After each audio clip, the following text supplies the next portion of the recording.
Hello, good morning. আজকে হচ্ছে ভাইফোঁটা, তো সবার ঘরে আজ ভাইফোঁটা দেওয়া হবে।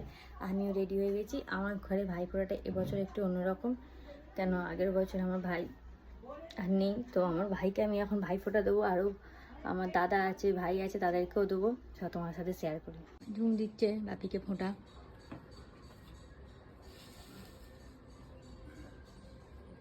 বল ভাই কপাচ্ছে ঝুম। এটা মোমবাতি।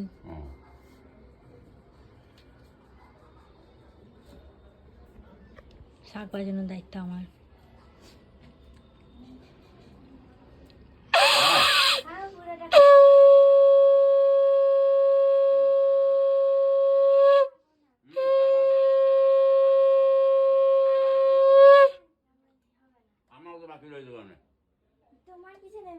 ভাইফোঁটা মিষ্টি খাওয়াচ্ছি আমি। দাদাকে ভাইফোঁটা দিয়ে দিয়েছি।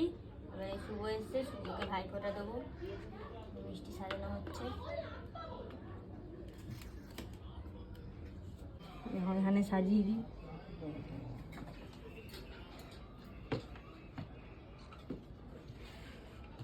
দেখো আমি এই মোমবাতিটা দিয়ে জ্বালিয়েছি, খালি মোমবাতি।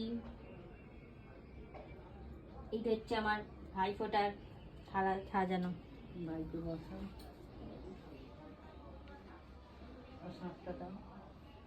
জলের গ্লাস। ভাই কপালে দিলাম ফোঁটা, জমদুয়ারে পড়লে ফোঁটা, জমিয়ে দেয় জমকে ফোঁটা, আমি দিই আমার ভাইকে ফোঁটা।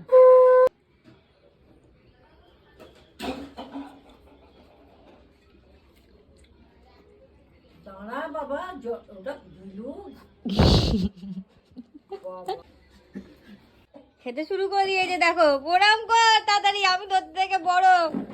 হ্যাঁ, প্রণাম করবি আমাকে। ওরা গাড়ি নিয়ে আমাকে দিতে যাবে হচ্ছে দাসনগরে। আর একজন বসে আছে, তাকে আমি যাবো হচ্ছে ফোঁটা দিতে। আমি রেডি হয়ে গেছি মিষ্টির বাক্স নিয়ে, সব কিছু নিয়ে আমি রেডি। এটা হচ্ছে আজকে আমার আউটফিট। কেমন লাগছে বলো তোমরা? চলো আমি এখন যাই দাসনগর। ও এসছি হচ্ছে ছোটো ভাইকে ফোঁটা দিতে। ছোটো ভাইকে ফোঁটা দিতে নেই, তাই জন্য ওকে মিষ্টি খাইয়ে দিলাম, আর আমাদের দিয়েছে কেক খেতে, তাই তো? একদম। এবার আজকের মতো ভাইফোঁটা আমার এখানেই শেষ, আর কাউকে দেওয়ার বাকি নেই। এখান থেকে কখন বাড়ি যাবো আমি জানি না। একা খাচ্ছে, আমাকে একটু দিল না। হ্যাঁ যাই, একটু দে। এটাই পেয়েছি, এটা ভাই দিয়েছে আমাকে এই ব্যাগটা। সকালে একটা শাড়ি পেয়েছি, এখন একটা ব্যাগ পেয়েছি। ভালো, আমার ভাইফোঁটার গিফট পেয়েছি আমি। আর একটা গিফট ডিউ আছে। এই শাড়িটা দাদা দিয়েছে, এটা ছোট ভাই দিয়েছে, আর